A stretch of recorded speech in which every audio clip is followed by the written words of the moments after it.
how to buy USDT with Visa card in Binance.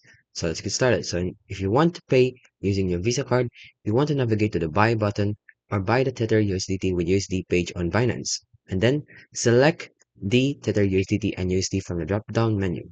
And then you want to choose the card option as the payment method and then click confirm. Then you want to add new card, which will appear if you have not purchased crypto in Binance using debit or credit card before. Then click Add New Card. Enter your card details and then click Confirm.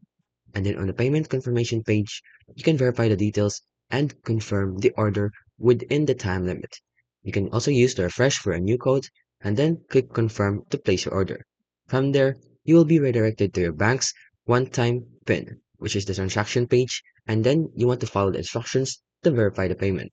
So once verified, the coin will appear in your spot wallet. So after that, you can also now check the payment details and the fees, and you can also store or use your Tether USDT balance in Binance. And that's how you can basically buy USDT with a Visa card in Binance.